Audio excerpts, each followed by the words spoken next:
Hello, hello, hello. Welcome to the Global Footballer Podcast.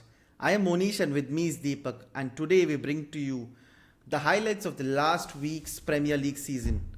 So, week 2, Deepak, over to you. What do you think about it, and which team and which match would you want to talk about at first? Hello, Monish. Hello, everybody. So, I think we should talk about the match involving the two biggest teams in the league, Manchester City and Newcastle United. Monish, I'm sure you'll have some objections to me saying that, but tough luck. Deal with it. Uh, all right. So you want to talk about Manchester City, the biggest team in the league, and Newcastle United, the biggest pretenders in the league. That's good.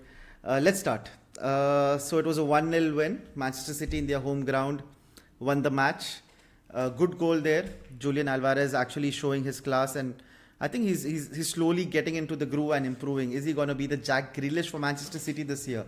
If you notice, Manchester City has been smartly introducing their players and improving on them bit by bit. I think this is the year that Guardiola uses Alvarez a little more than otherwise. What do you Yeah, think, I Deepak? agree. I think Alvarez playing just behind Haaland is really something new. I don't think anybody expected Guardiola to start doing that this year. But I think it's a real focus. It's basically a way of trying to take focus away from Haaland, letting him have his own personal runs here, there, everywhere. I think it's a really good tactic by Guardiola. I think it's really underrated how good Alvarez is, and he showed with that finish the quality that he has. So I think when Alvarez has that in the bank, people tend to not think about him so much and try to concentrate in Holland, which leaves him enough space to score. And he's got a really good sense of awareness around him. He understands where everybody around him is. So he takes, if he needs to shoot the first time, he does that. If he needs to take a touch and then shoot, he does that. If he has to lay it off for somebody, he does that. We even saw it during the Burnley game. He laid it off to Haaland when he could have shot himself because most strikers in that position might have tried a shot. It might have been blocked and they would have come again. But Alvarez was aware that Haaland was not being marked, put it off to Haaland, who scored. So Alvarez is a really good weapon for Manchester City, and I think they'll continue to use him this year. And it's a frightening prospect, him and Haaland up top. Agree with you. Julian Alvarez actually is a very classy player, very talented, and in the right place. Considering if he wants to improve on his game and his game awareness, there's no better place under Pep Guardiola at Manchester City. Uh, City has lost Riyad Mahrez. They have lost a couple of important players, but they look like the same juggernaut they were last year. What about your thoughts on Newcastle United's performance, Deepak? Are you happy with them? Well, I think it was the toughest fixture in the league. Basically, away at Man City is as tough as it gets in the league. So, considering that was the fixture and considering that we only lost 1-0, I think there are positives to be taken away. And Guardiola said at the end of the game that Man City purposefully were very compact in their defending. They played pretty much a lot of centre backs at the back and they flooded their midfield. And Guardiola said this was intentional because if they had tried to go toe to toe with Newcastle, the intensity would have been a bit too much, perhaps. And Guardiola is a smart manager. He knows to be pragmatic when he needs to be. And I think that from Guardiola shows now that teams are taking note of Newcastle and giving Newcastle the respect we deserve, which means we can't probably play a game. We need to come up with plan B and plan C and things like that. But it's a process, and I have confidence, a lot of confidence in Eddie how to find the right answers. I don't think of it as a major negative to lose 1-0 at Etihad. I agree with you. The second season is always more difficult. Teams have analyzed your game properly. They know your strong players. They know how the coach thinks. They know how the coach reacts to certain situations. It's the same in every sport. Once you get you have an easy way first because people don't know you. But once you get famous, once everyone has time to analyze, to read your tapes, you really have to react well because the teams are going to change, and probably Guardiola has given a sort of a blueprint to other teams on how to tackle Newcastle United because let's be honest, they did negate Newcastle United quite well in this game. Okay, moving Yeah, on they to the did. next game. I think the easiest way to negate Newcastle would be to flood the midfield and to do a low block. But I don't think a lot of teams would do that. Perhaps at St James's Park they would, but hopefully not in their home stadiums. Otherwise, it'll be really tough for us going forward. Yes, Manish, let's move on to the next game. Whom do you have after this? The two other Uh, pretenders in the league? yeah, so do you want to talk about the two other pretenders in the league, West Ham versus Chelsea? Good one. You know Okay, whom I fine. was aiming for in terms of pretenders. Yeah, we can talk about West Ham and Chelsea. Um, Okay, according to our plans, we were supposed to talk about Manchester United and Tottenham. Let's go on and talk about them. Let's talk about let's talk about that match. okay. Yeah, you tell me. It was a fun little match watching it from a Yeah. neutral perspective. So Mm. the first 20 minutes, uh, Manchester United played really well, had a few really good chances. I think Bruno Fernandes should have really taken that particular chance well when he had a clear header. But overall, Manchester United came out with a really good intensity compared to the first game. They really took the game to Tottenham. They played really well. Shaw was very good. Martinez had that wonderful cross actually. Bruno Fernandes was everywhere. The game was looking good. Antonio had a lot of shots that you know how Antonio does play, but what I'm trying to say is that United were in the front foot for the first 20 minutes. Then the game petered out until halftime. After halftime, it was a completely different story. And once that first goal was scored, United were nowhere. After that first goal was scored until probably the end of the game, not for one moment did I feel that United, probably I think as soon as the goal was scored they had a chance, but after that not for a moment did you feel that United was getting into the game, was growing into the game. It was, you never saw those string of passes and you feel that okay fine, this team is on the ascendancy, because in football you do notice when teams are playing a bit better, when teams are suddenly gaining control of the match, when the midfield is doing better. I never saw any of that. There was no reaction from United. There was no reaction from any player from Manchester United. Luke Shaw did try. He had a few runs. The lack of technique, the lack of skill was glaring. The lack of effort was glaring. That's one thing, but the lack of skill. It did not look like some of these players even were at the level. Like it looked like there were a couple of players that were skillful, but the others, I'm not even sure what they were doing. Garnacho was bad. Martinez was probably at fault for the second goal, and even the first goal took a deflection of him. All right.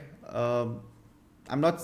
Now, Martinez started the last season badly, and everybody panned him, and then he came out and showed them that, listen, a 5'9" defender can really do well in the Premier League. So, the first two games, you cannot really judge the whole season according to that. But last season, the big change that did happen was getting Casemiro in.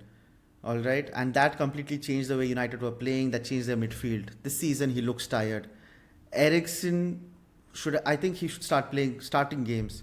I'm not really understanding what Mount is doing right now. He's hogging all the corners and the free kicks and doing nothing with them.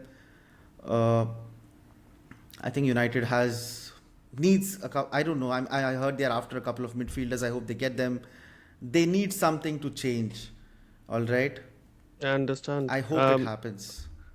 I think this match from a neutral perspective was a really good watch tactically, because I don't know whether you realize the first half Postecoglou ended up inverting Pedro Porro into midfield to get that extra man in midfield to get combat that quadrilateral which Manchester United were having. Garnacho ended up following Pedro Porro into that midfield, and Ten Hag has said many times over that he wants to be the best transitional team, and they tried to go for man and tried to pick off Tottenham.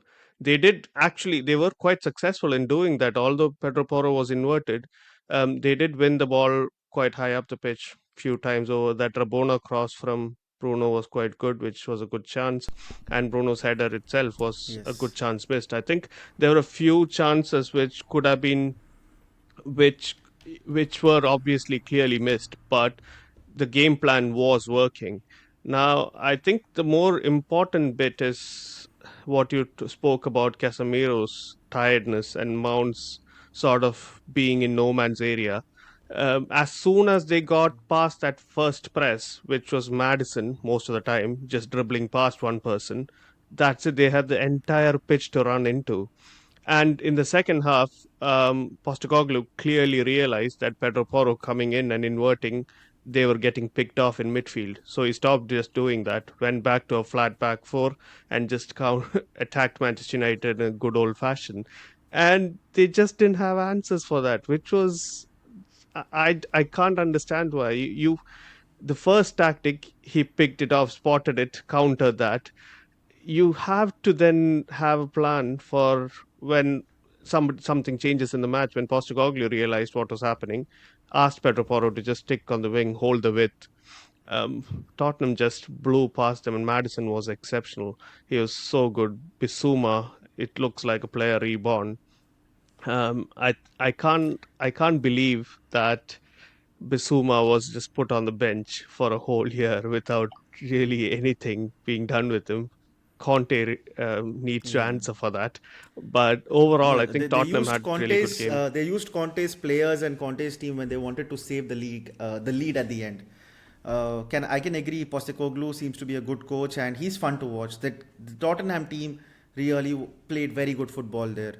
More importantly, I mean the lack of quality was important. And can I just say, I mean I have always been a bit of a fan of Fred.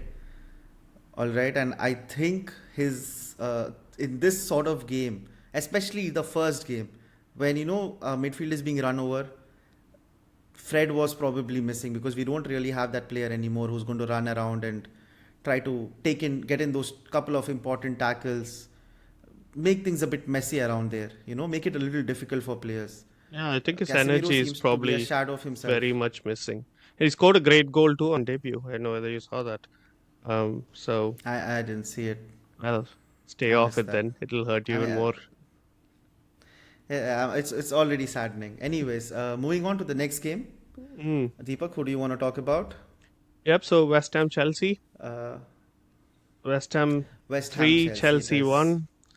Um, Again, another really good game for the neutral to watch, mostly because you spent the whole game laughing at Chelsea, wondering how they could be this bad after spending more close to £1 billion.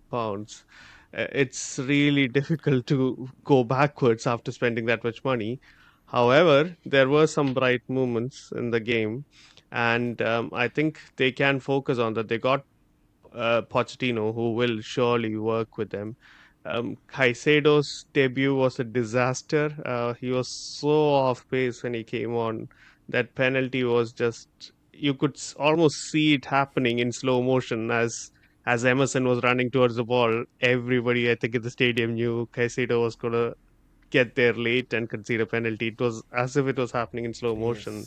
yes. But I think Chelsea, Sterling's performance was the notable one. I think it's almost seemed like Sterling was back to his best. He was single-handedly taking on players, going past them, putting in crosses. Mudryk was just hopeless. But there are good bits and pieces which Chelsea can focus on. West Ham were sensational. We can talk about West Ham after you give me your thoughts about Chelsea.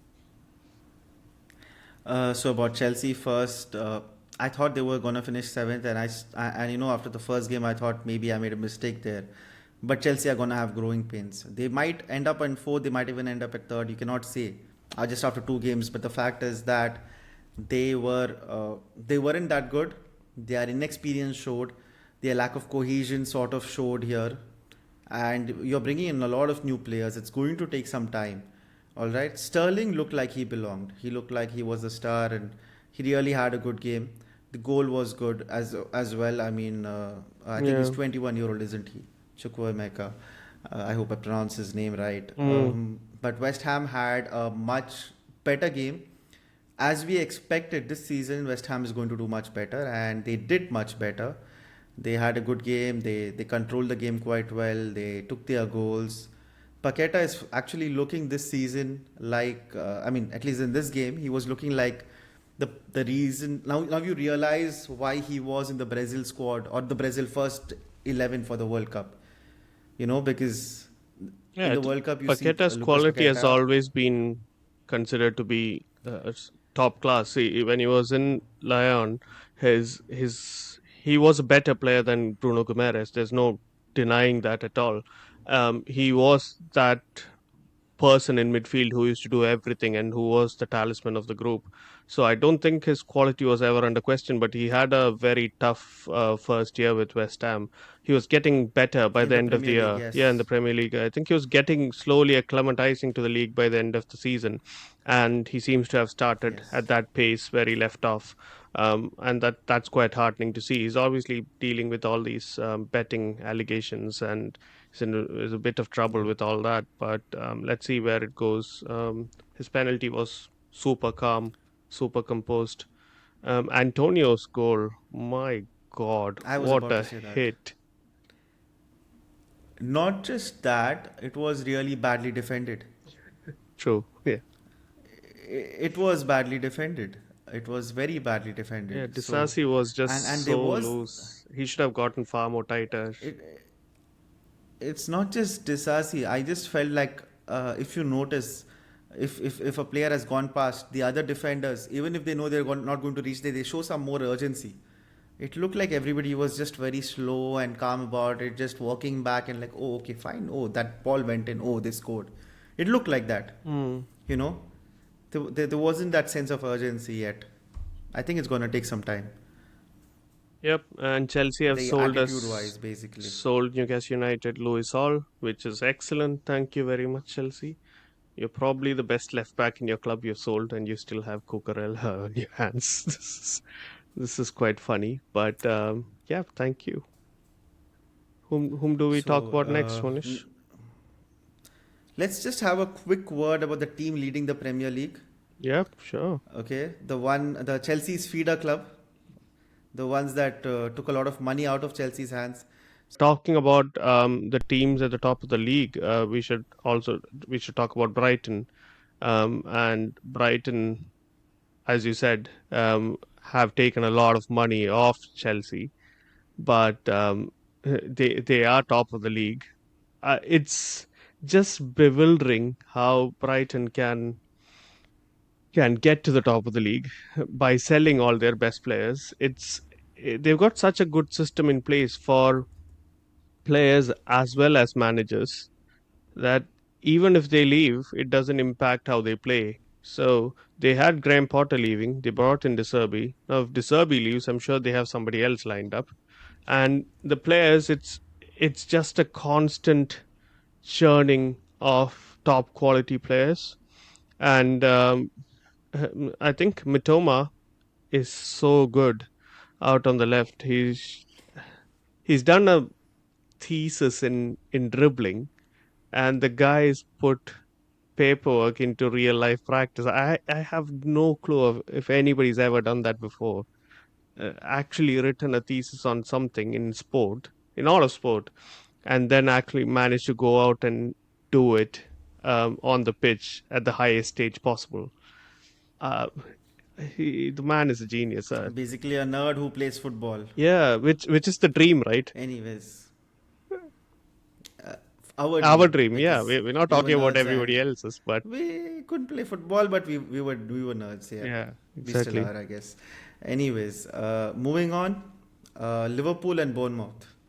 Liverpool. Anything on that? I think Liverpool, So honestly, Liverpool surprises us well, I wouldn't say they should have beaten Bournemouth. I don't think it was a difficult fixture at all at home in Anfield yeah. against Bournemouth, who are still struggling to have their squad fully set for the whole season. I don't think it was a difficult Yes. match. This was always expected. They did get McAllister sent off, which made the game a bit more interesting. But I don't think winning that match, makes Liverpool anything great. Because that's expected when you're playing for the top four, when you're playing for even a title At Anfield. at Anfield, you have no excuses for losing such a match or even drawing such a match. You have to win. There's only one outcome. And bear in mind this is the game that But Liverpool won 9-0 last season that got Scott Parker sacked. true. So I don't think there's a major incentive for winning for in this for The Liverpool. one thing that I would just take from this match is Luis Diaz is back. I mean, he did look that he was. She did show that he was back the last match, but that was a well taken goal. Him and Salah and Jota, all three got on the score sheet, so that's important. But like you mentioned, the Bournemouth team did not really challenge Liverpool's midfield, and that has to be looked at. And I'm not really sure who Liverpool are going to get in midfield. Have they finally got someone? Deepak? I think they're trying to sign Uh, Andre from a Brazilian okay. international. I believe he plays in Brazil. I think they're trying to sign him as sort of cover for Endo, whom they bought in from Stuttgart last week. Endo. He made his Yes. debut. Yeah. Endo Endo. Yeah. Endo is not your conventional number six though, so I don't know why they're bringing him. I. Probably for strength, which is a fair point because they really need strength. They've sold more than five midfielders, so it's fine to bring in some people just to add strength and depth. But what they really need is a number six sort of player who can sit in front of those front four.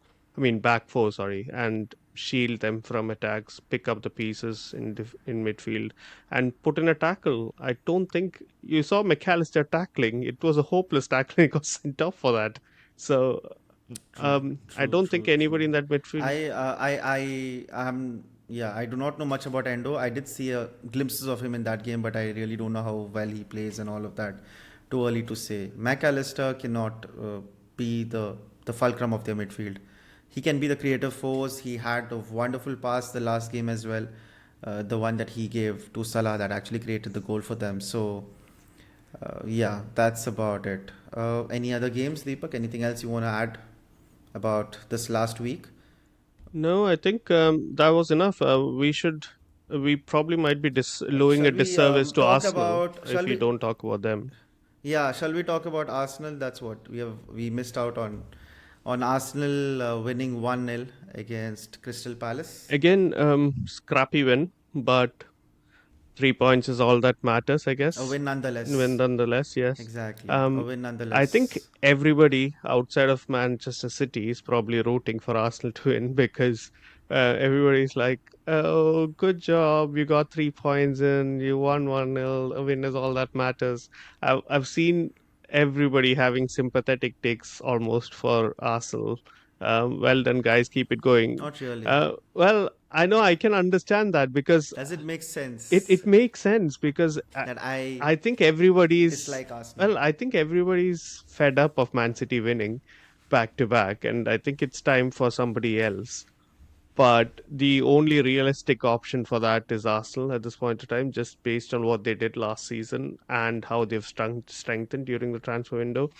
All this combined, I think Arsenal is probably in the best position, but they really need to get a big win under the belt to give themselves some confidence No, as well. they honestly need their striker to put in those shots in. Yeah, true. They were playing around the box. They had multiple chances to score.